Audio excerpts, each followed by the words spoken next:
Next up, I am going to invite Dr. Bindu Lal, topic Women, Her Mind, Her Journey, Mental Health at Every Stage.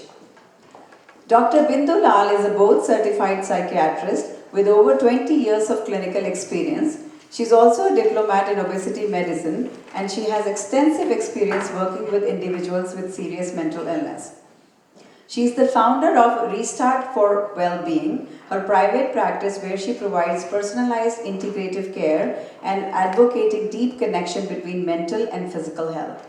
She has a special focus on women's mental health across lifespan. I welcome Dr. Bindu Lal.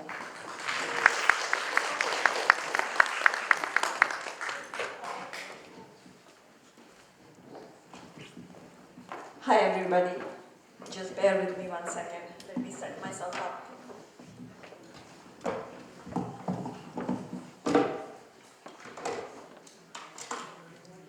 Thank you, Tapasya, for that introduction. I know we have lost a lot of room now with many people leaving, but I really want to have the attention of women in this room because this talk is specifically for them. If you can give me just 10 minutes, it will be very useful, and I hope at some point it will be helpful for you. I'm sorry I should have printed this, but I did not.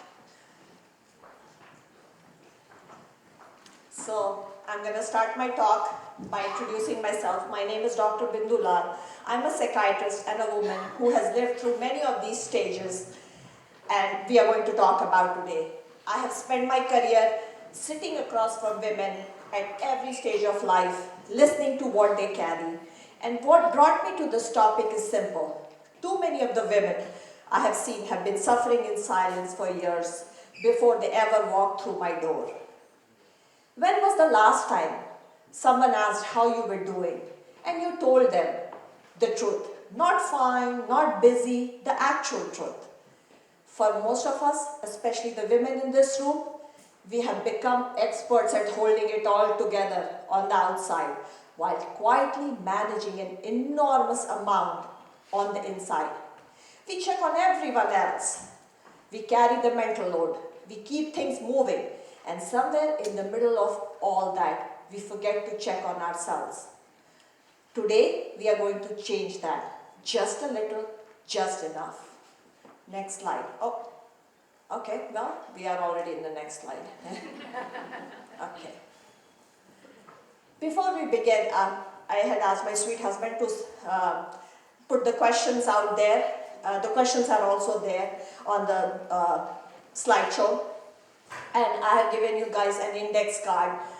So, before we go anywhere, I want to give you something. 3 questions. And I want you to answer them honestly. These are specifically for women.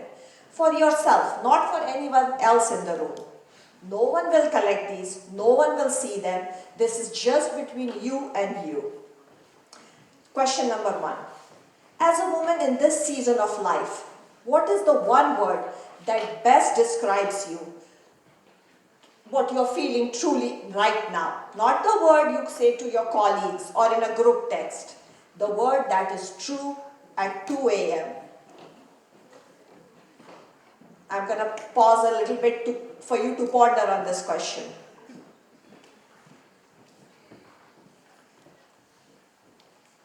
What is the one thing that you have been carrying quietly that most people in your life do not know about? A fear, a grief, a longing, a resentment, something that lives just beneath the surface. That's the question number 2.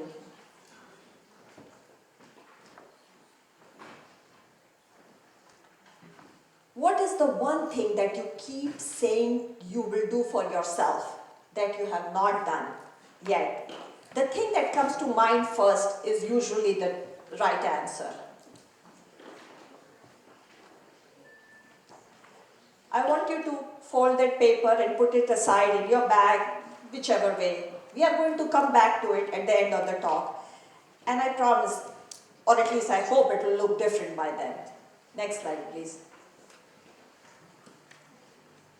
So it's kind of a busy slide. This is about the early decades because I was talking about the stages of life, so I thought this is important to cover. So we'll move quickly through the early decades because most of you in this room have already lived. I'm not going to explain you your own life. What I do want to give you is something most of us never got at that time, an explanation of what was happening biologically.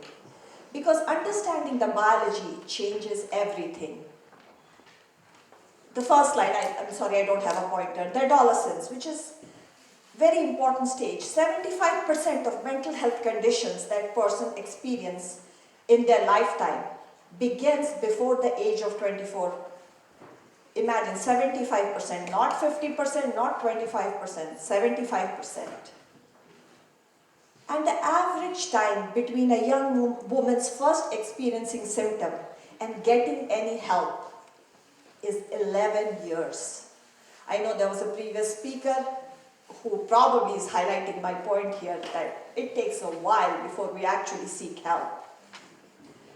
The emotional turbulence that a teenage girl experiences, the intensity, the tears, the mood shifts. I have a teenage girl, actually two. That is estrogen and dopamine reorganizing the developing brain.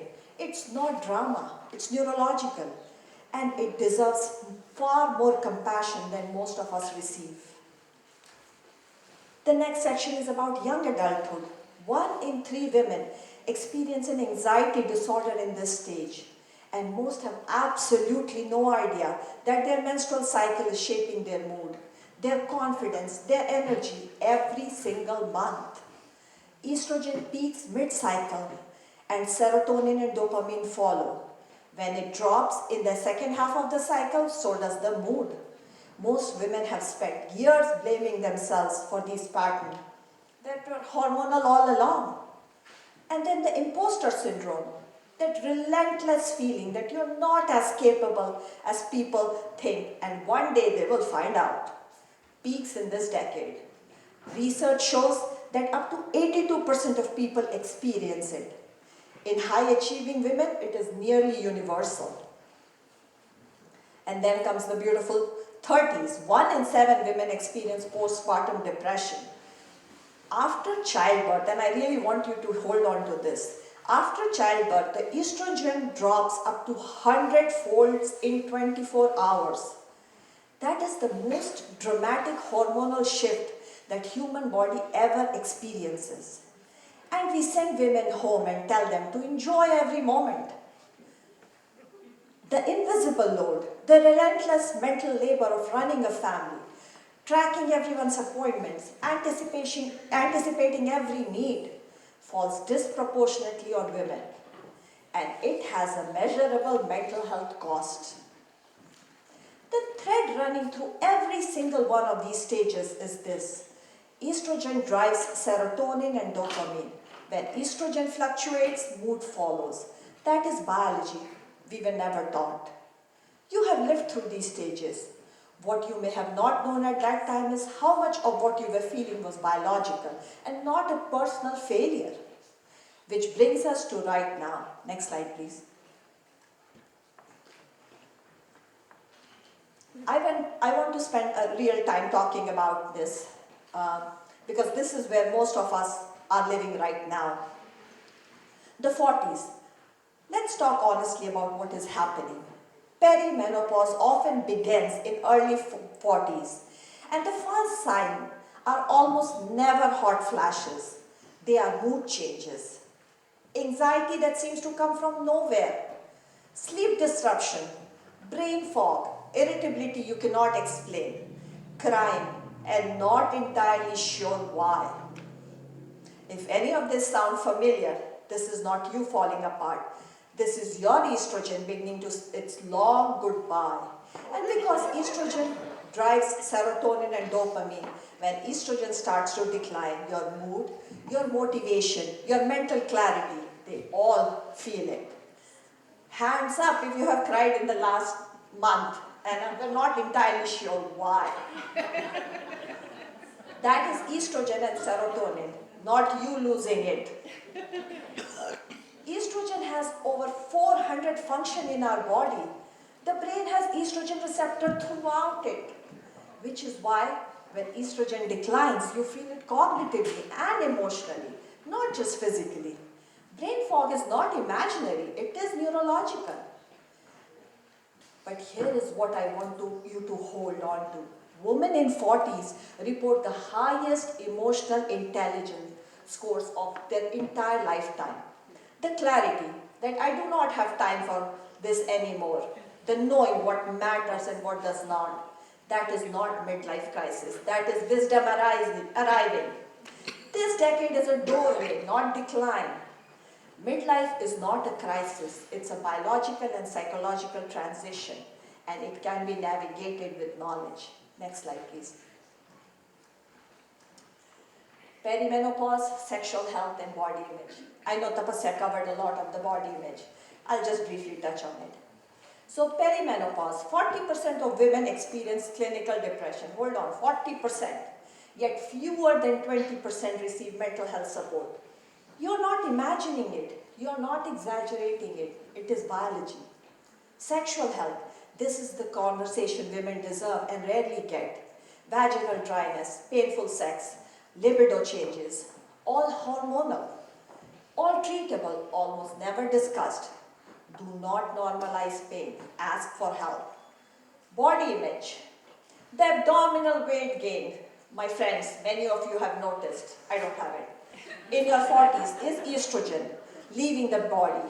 Oh, actually leaving the building. Not a failure of willpower. Understanding the biology reduces the shame measurably. And shame has a real mental health cost. Next slide, please. I really wanted to mention some of the signs here. If you recognize 3 or more of these signs in the last 2 or more weeks, please make an appointment this week, not next month, this week. And I also wanted to address 8 evidence-based toolkits. None require a prescription.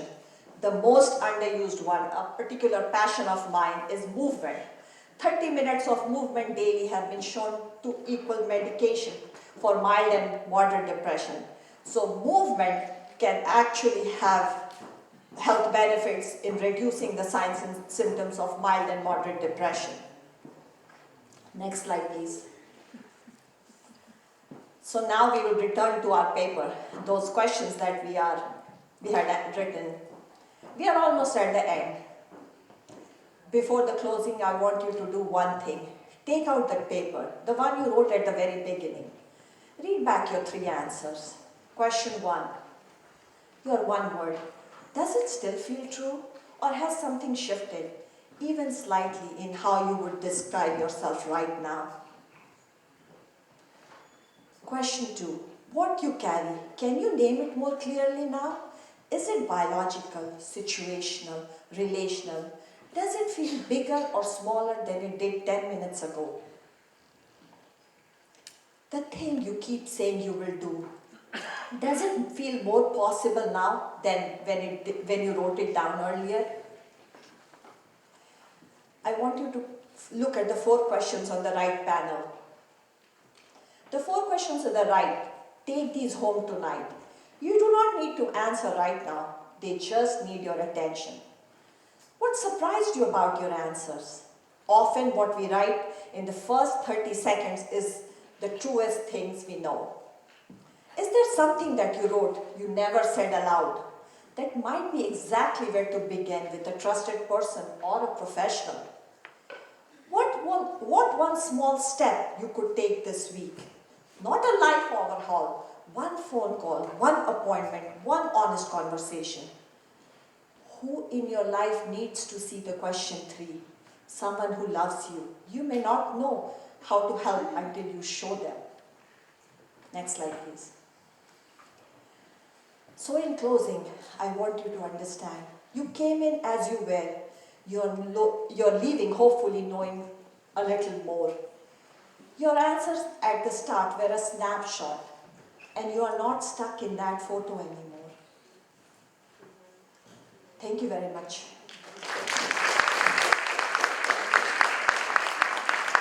One more slide. Sorry, just one more thing. Before I let you go, I want to leave you with this. Your mind has carried, because this is very beautiful, that's why.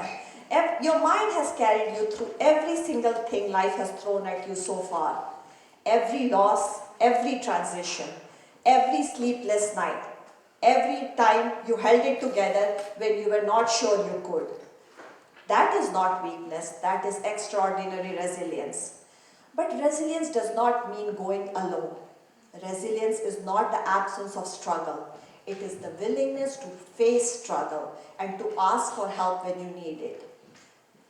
I have put down the number for crisis. These help are available 24/7. It might not be for you, it might be for somebody else.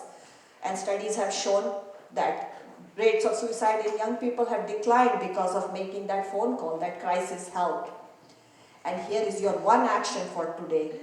Text someone you love and ask, how are you? Really? That is it. That is how it starts. One honest conversation at a time. Thank you very much.